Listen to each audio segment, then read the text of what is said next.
Fala, minha gente! Tudo bem com vocês? Espero que estejam maravilhosamente bem prontos para mais uma leitura da palavra do nosso Deus e maravilhoso Pai.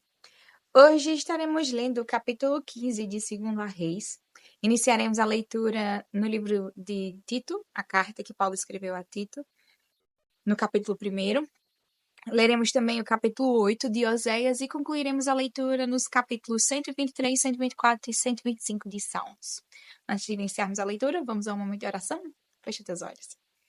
Deus bendito, santo e soberano, agradecemos a Ti por mais esse dia. Pedimos que o Senhor seja conosco a nos abençoar, a nos fortalecer e nos ajudar a perseverar nos Teus caminhos, ó Pai. Nos ajudar a nos deleitarmos na leitura da Tua palavra e retermos esse conhecimento que estaremos tendo contato. Que o Senhor fale poderosamente ao nosso coração, seja por meio da nossa leitura ou por meio daquilo que ouvimos quando leem a Tua palavra. Que esse conhecimento nos seja enriquecedor, nos seja revigorante, fortaleça o nosso ser e a nossa fé e nos ajude a sermos filhos obedientes, servos tementes e fiéis, justos diante de Ti, para contigo. É assim que oramos ao Senhor, em nome do Teu Filho amado Jesus Cristo. Amém e amém. Capítulo 15 do livro de 2 Reis.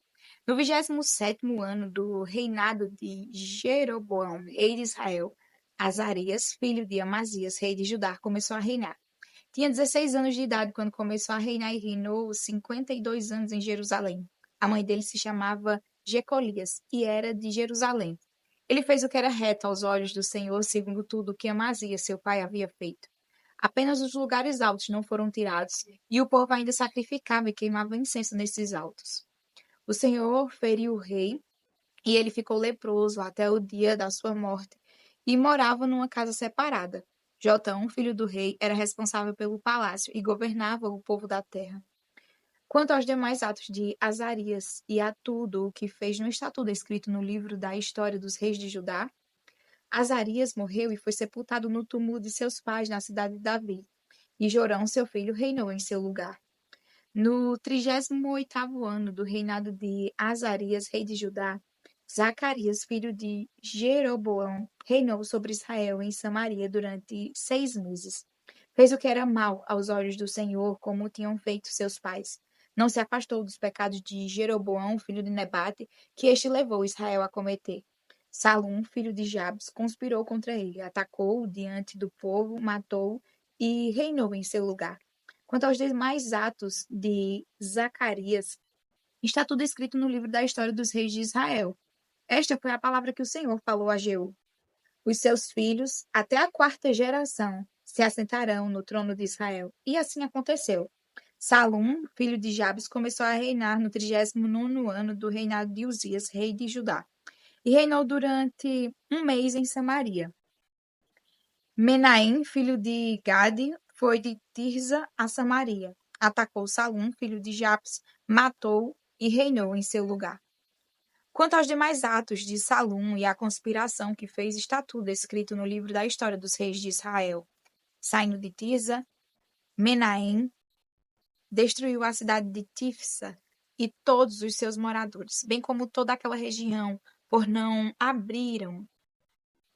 não abriram o portão da cidade. Ele a devastou, até rasgou o ventre de todas as mulheres grávidas. Desde o 39º ano do reinado de Azarias, rei de Judá, Menahem, filho de Gadi, começou a reinar sobre Israel e reinou 10 anos em Samaria. Fez o que era mal aos olhos do Senhor durante todos os seus dias. Não se afastou dos pecados de Jeroboão, filho de Nebate, que este levou Israel a cometer. Então Pul, rei da Síria, veio contra a terra, e Menahem lhe entregou 34 toneladas de prata para que este o ajudasse a consolidar o seu reino, para pagar ao rei da Assíria. Menahem exigiu dinheiro de todos os poderosos e ricos em Israel, 600 gramas de prata por cabeça. E assim o rei da Assíria deu a volta e não se demorou ali na terra. Quanto aos demais atos de Menahem e a tudo o que fez, não está tudo escrito no livro da história dos reis de Israel? Menahem morreu e Pecaías, seu filho, reinou em seu lugar. No 50º ano do reinado de Azarias, rei de Judá, Pecaías, filho de Menahem, começou a reinar e reinou sobre Israel em Samaria 2 anos. Fez o que era mal aos olhos do Senhor, não se afastou dos pecados de Jeroboão, filho de Nebate, que este levou Israel a cometer. Peca, seu capitão, filho de Remalias, conspirou contra ele e o feriu em Samaria, na fortaleza do Palácio Real, juntamente com Argobe e com Arié. Com Peca estavam 50 homens dos gileaditas. Peca o matou e reinou em seu lugar. Quanto aos demais atos de Pecaías e a tudo o que fez, está tudo escrito no livro da história dos reis de Israel. No 52º ano do reinado de Azarias, rei de Judá, Peca, filho de Remalias, começou a reinar e reinou sobre Israel em Samaria 20 anos. Fez o que era mal aos olhos do Senhor, não se afastou dos pecados de Jeroboão, filho de Nebate, que este levou Israel a cometer. Nos dias de Peca, rei de Israel, Tiglat-Pileser, rei da Assíria, veio e conquistou Ijon, Abel, Bet-Maaca, Janoa, Quedes, Azor, as regiões de Gileade e da Galileia, toda a terra de Naphtali, e levou os seus habitantes para a Síria.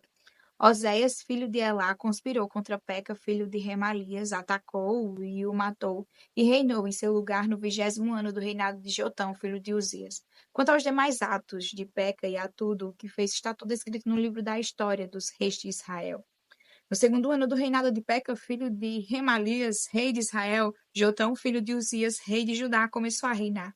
Ele tinha 25 anos de idade quando começou a reinar e reinou 16 anos em Jerusalém. A mãe dele se chamava Jerusa e era filha de Zadok. Fez o que era reto aos olhos do Senhor, segundo tudo que Uzias, seu pai, havia feito. Apenas os lugares altos não foram tirados, e o povo ainda sacrificava e queimava incenso nesses altos. Jotão construiu o portão de cima da casa do Senhor. Quanto aos demais atos de Jotão e a tudo o que fez, não está tudo escrito no livro da história dos reis de Judá? Naqueles dias o Senhor começou a enviar Rezim, rei da Síria, e Peca, filho de Remalias, contra Judá. Jotão morreu e foi sepultado no túmulo de seus pais, na cidade de Davi, seu pai. E Acai, seu filho, reinou em seu lugar. Capítulo 1 do livro de Tito.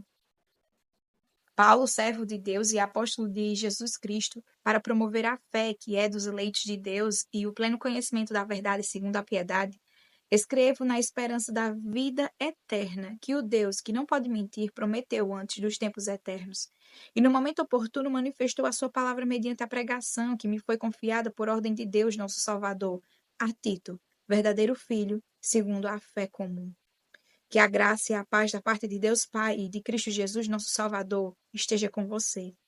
Foi por esta causa que deixei você em Creta, para que pusesse em ordem as coisas restantes, bem como em cada cidade constituísse presbíteros, conforme prescrevi a você.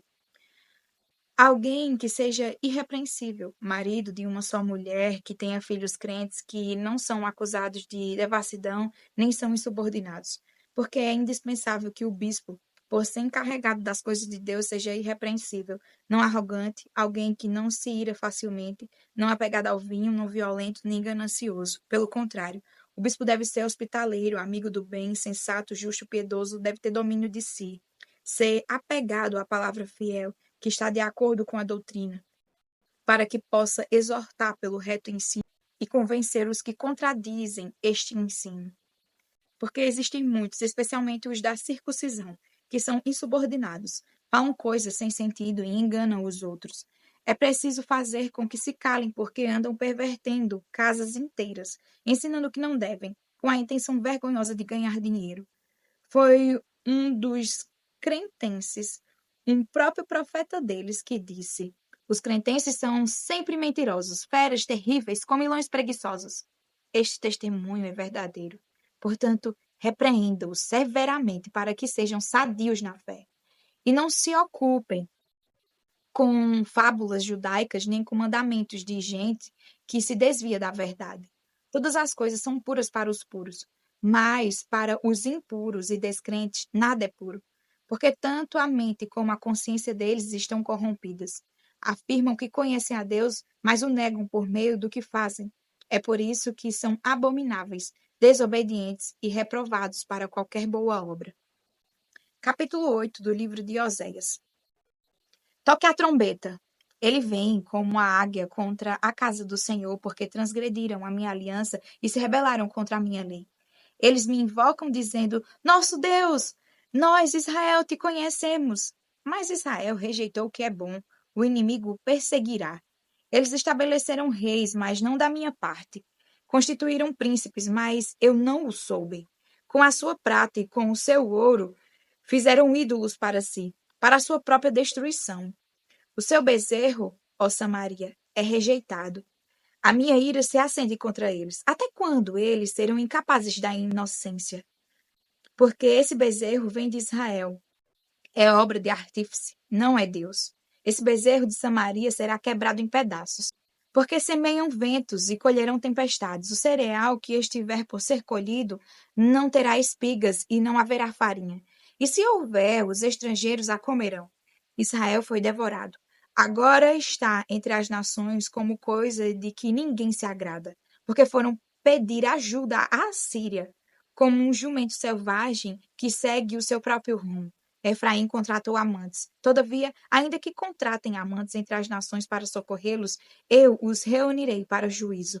Já começaram a definhar sob a opressão do poderoso rei. Visto que Efraim multiplicou altares para pecar, estes altares lhes serviram para pecar.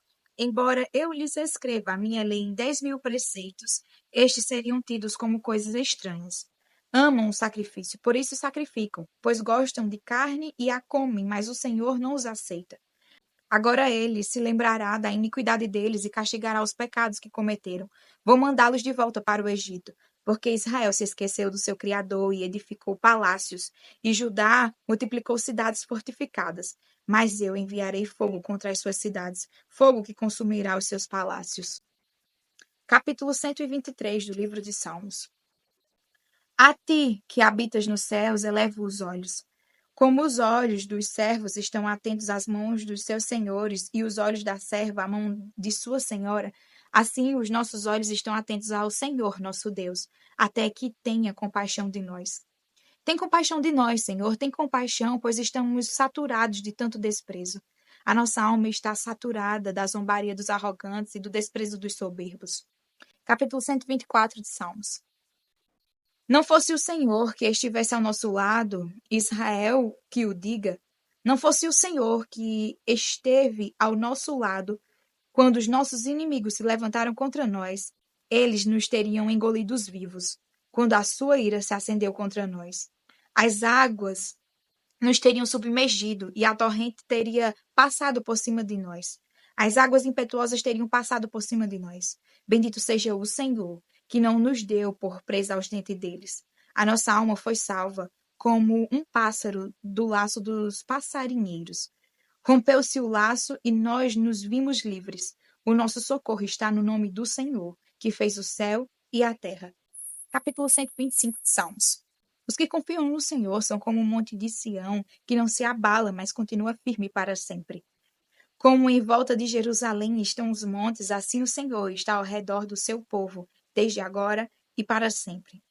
O cetro dos ímpios não permanecerá na terra dos justos, para que os justos não comecem a praticar a iniquidade. Faze o bem, Senhor, aos bons e aos retos de coração. Quanto aos que se desviam para caminhos tortuosos, o Senhor os levará juntamente com os malfeitores. Paz sobre Israel. Amém. Até mais, para mais uma leitura da palavra do Senhor. Fiquem com Deus.